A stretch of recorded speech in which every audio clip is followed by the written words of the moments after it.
There is a gardener who wishes to have a very beautiful and colorful garden. So, he wants to calculate the areas of different plots of land in his garden for planting different types of flowering plants. So, he comes across this plot of land. It has length 50 units and breadth 10 units. So, what is the area of this plot? The area of this rectangular plot is length into breadth, which is 50 into 10, that is 500 units. Next, he comes across this plot of land.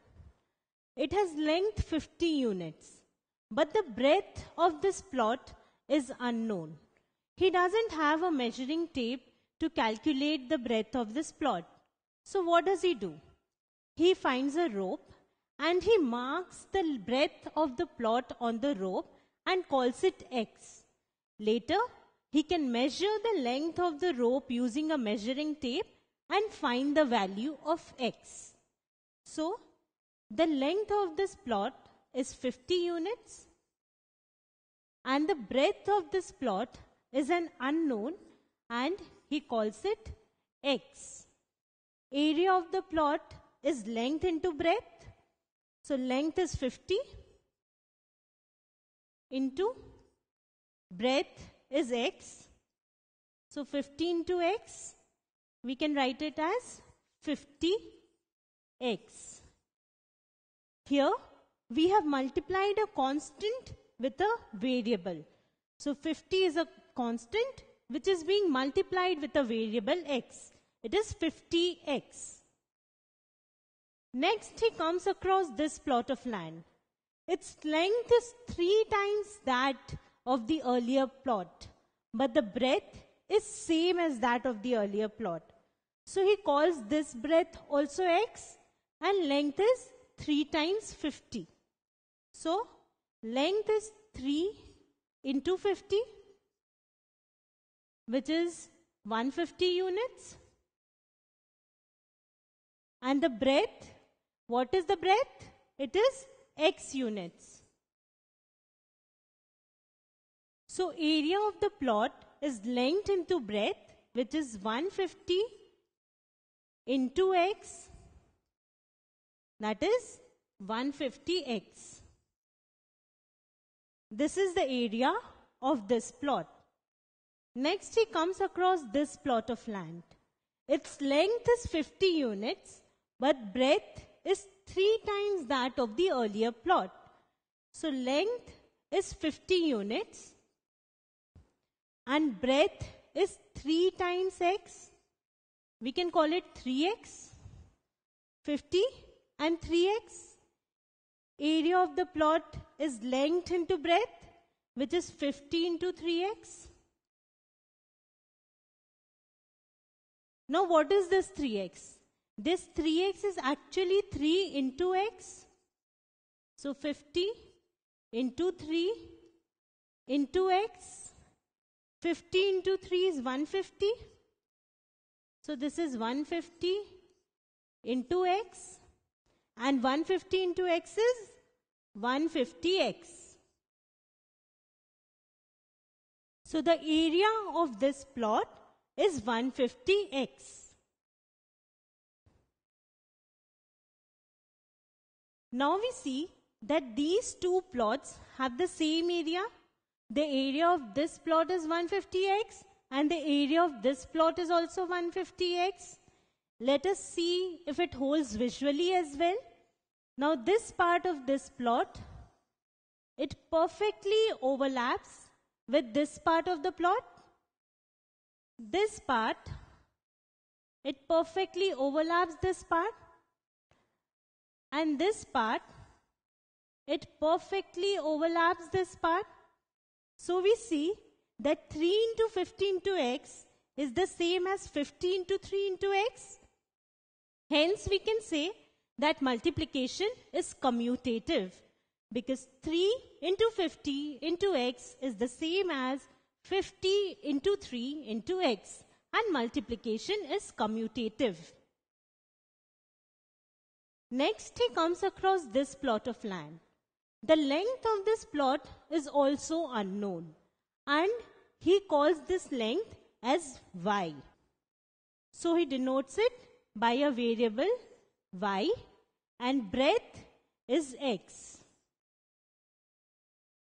What is the area of this plot? The area of this plot is length into breadth, which is y into x. Now, till now, we have multiplied a constant with a variable. Here, we have two variables, and we have to multiply these two variables. So, the area of this plot is y into x. And when we multiply two variables, it can be written as yx or xy. So any of these can be used to represent the area of this plot. It can be yx or xy. And this is how we multiply two variables. So we have seen how we multiply expressions containing just one term, or how we multiply monomials. Let us see some examples. 6p into 7q. Now what is 6p? 6p is 6 into p into, what is 7q? 7q is 7 into q. So we have 6 into p into 7 into q. Now we take 6 and 7. What is 6 into 7? 6 sevens are 42 into p into q. So 42 into p into q. It can be written as 42 into pq. pq are two variables which are being multiplied. So 42 into pq, and a constant multiplied with pq. 42 into pq is 42 pq. So we see that when we have to multiply two monomials, we can first multiply the numeric parts together. That is the numeric part of this monomial and the numeric part of this monomial, which is 6 into 7, 42. Then we can multiply the algebraic parts together. That is the algebraic part of this monomial p and the algebraic part of this monomial q, which is pq. So it gives us 42 pq. Note that for multiplication, it is not necessary to have like terms. 6p and 7q are not like terms.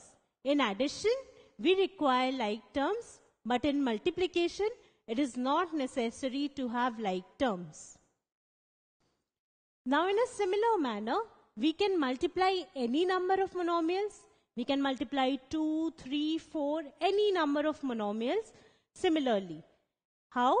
Multiply the numeric part of all the monomials and multiply the algebraic parts of all the monomials. So let us multiply these three monomials, which are the expressions containing just one terms, and see what we get. So what are the numeric parts?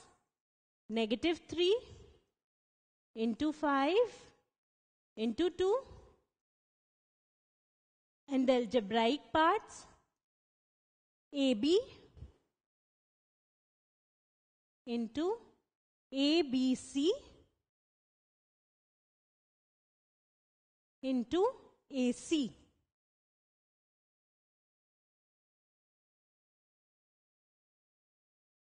Now what is this? Negative 3 into 5 into 2. Negative 3 into 5 is negative 15. Into 2 is negative 30. So it is negative 30 into. Now let us consider the variables one by one. A. We have an A here, an A here, and an A here. So A into A into A. A is being multiplied 3 times. So it is A cube. Again, let us consider B. So we have a B here and a B here. It is B into B. B is being multiplied 2 times. So b to the power 2, b square.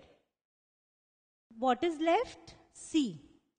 C is also being multiplied 2 times. So we have c into c. So c to the power 2. So finally, we get our answer as negative 30 a cube b squared c squared. And this is how we multiply monomials. So let us solve a question now. 11x and 5y are two unlike terms.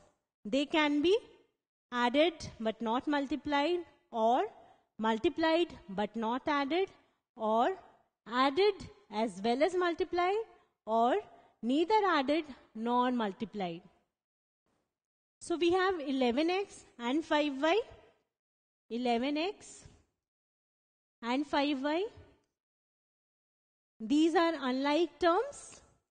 So we cannot add unlike terms. So they cannot be added. However, we can multiply unlike terms by multiplying their numeric parts and the algebraic parts.